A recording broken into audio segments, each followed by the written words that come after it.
যেমনে পারো বউ বাচ্চার চাহিদা পূরণ করো। এটা পৃথিবীতে কেউ বলে না, আল্লাহও বলে নাই, রাসূলও বলে।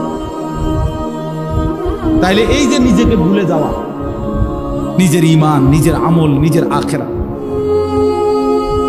20,000 টাকার একটা চাকরি করে, 18,000 টাকার একটা চাকরি করে, এই সামান্য কদ্দুর চাকরির জন্য জোহরের নামাজ পড়ে না, আসরের নামাজ পড়ে না, সামান্য একটা চা দোকানদারি করে, একটা অটো চালায়।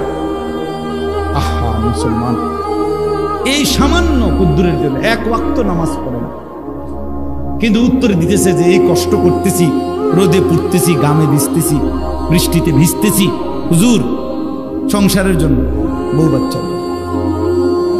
কিন্তু নিজের সেজদা, নিজের আখিরাতের কোনো খবর নাই। নিঃসন্দেহে এই লোক আহাম্মক আর বোকা ছাড়া আর কিচ্ছু। তুমি বেওকুফ বেটা, আহাম্মক। তুমি নিজেকে ভুললা কেন? আল্লাহ তাআলা বলছে আলাইকুম আনফুসাকুম আলজিমু আনফুসাকুম। ঈমানদার মুমিন নিজেকে মজবুত ভাবে ধরো। ইয়া আইয়ুহাল্লাযীনা আমানু কু আনফুসাকুম ওয়া আহলিকুম নার। আল্লাহ বলছে হে ঈমানদার, নিজেকে জাহান্নামের আগুন থেকে বাঁচাও এবং পরিবারের সদস্যদেরকে জাহান্নামের আগুন থেকে বাঁচাও। দেখেন আল্লাহ আলাদা করে বলছে, পরিবারের সদস্যদেরকে জাহান্নামের আগুন থেকে বাঁচাও সেটাও বলছে, আবার আলাদা বলছে নিজেকে জাহান্নামের আগুন থেকে বাঁচাও, কু আনফুসাকুম। আগে এটা বলছে। অর্থ কি?